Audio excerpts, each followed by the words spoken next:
Geralt enters the tavern and greets the owner he met earlier before finding Nessa at the bar, drinking with Zane. He orders a drink and sits down at a nearby table, but makes sure that Nessa sees him.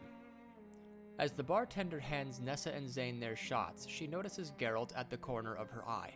He looks like there's something on his mind. She points her shot out to Zane, using it as a distraction to get away and head towards Geralt's table with her pint. Oh, Geralt, thanks again for earlier. Sorry you had to see me like that. She sighs, then chuckles into her drink. I'd be lying if I said the past few days haven't had their toll on me as well. He lowers his voice to a whisper. It took some convincing, but Frigga is on board with us now, so we've got another Operation leader in our group. I convinced her to join us in aiding the people of Bornai, which may give us more support against being in stock in turn. Her expression went from confused to shocked. Surely the princess was already on board in saving her own country. Convincing. She wasn't on board before. Well, more convincing in acting her role within the group. He shakes his head. She was pretty wary of being seen, and shocked that we knew who she was.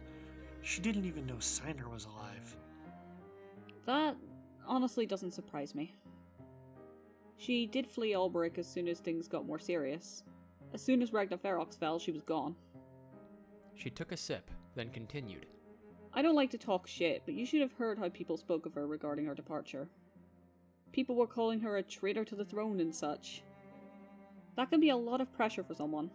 Though I would have thought her actions today would have been more noble? Alberic-oriented? This catches Geralt off guard. Really? I know she said she had left just as the war started, so I guess that lines up. He frowns. With us fleeing, it was hard keeping up with what was happening back home. But I suppose the reasons for such a swift victory from Bienenstock are adding up. I can't say much about the war itself. I would have been around the age Archie and Sky are now when it happened. I can't even look at it from a political lens, seeing as my father also went to fight in it. She sighs into her glass before taking a sip. My mother and older brother would have been filling in for him, but I couldn't really ask them, so I relied on the gossip around me.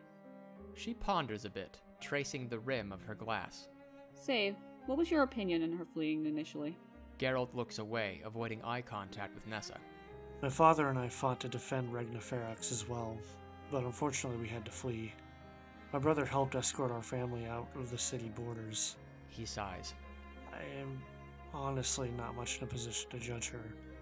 However, I have a chance to now remedy that failure. She seems to have taken that failure as a way out. Although he's not looking, Nessa gives him an empathetic look.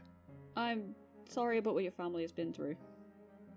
I'm not in a spot to judge her either, but my initial opinion on the matter was that she would flee quickly, more out of protection to the throne rather than betrayal. I can't speak for royalty specifically, but through my experience at home, nobility is passed down to their kids. Usually the oldest. She looks away at that thought, then continues looking across the tavern. If she didn't know whether her brothers were alive or not, I thought she would have fled to keep the Wraithad bloodline intact. Someone needs to rule after all. She looks back at Geralt. With the information you told me about her actions though, it looks like that isn't the case. I can't help but still relate though. I suppose that makes sense. He ponders that line of thought for a moment, but then shakes his head. I come from a long line of cavaliers in my family. We served Alberic for as long as I can remember. He fidgets in his seat. I understand the burden that legacy and titles can have on folks.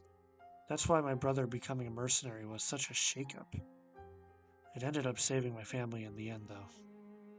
My family had a similar shake-up, though that was more a tradition broken by my father.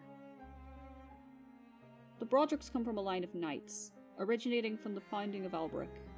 However, he didn't want my brother and I getting involved in combat. He could have easily stayed in Tyke Sector and stuck to more traditional matters in his position, but he fought so we didn't have to. He was always the overbearing type like that. It didn't quite work out for him, though. She lightly chuckles. He caved and let my brother study in healing magic, and well, look where I am now. I'm getting drinks with a captain in an army. Geralt raises his glass to that. Strange times we live in for sure. He finishes his drink and smiles at Nessa. But let's hope that Frigga can get us in good standing with the Bornaian leadership. She raises a glass back and gives a weak smile. Here's hoping so. I also need to speak with her at some point. If Eyes knew of her parents, there's no doubt in her mind Yesenia knows more. She's not the only one staying under the radar. She starts to notice Zane ordering more drinks, likely for two. She sets down the last of her pint and gets up. Well, I should probably get back to Zane before he notices I'm gone. He's keeping tabs on me after... earlier. Take care, sir, and thanks again. He nods to her as she rejoins her Manakete friend back at the bar. Take care, Nessa. He orders a second drink and leaves the tavern.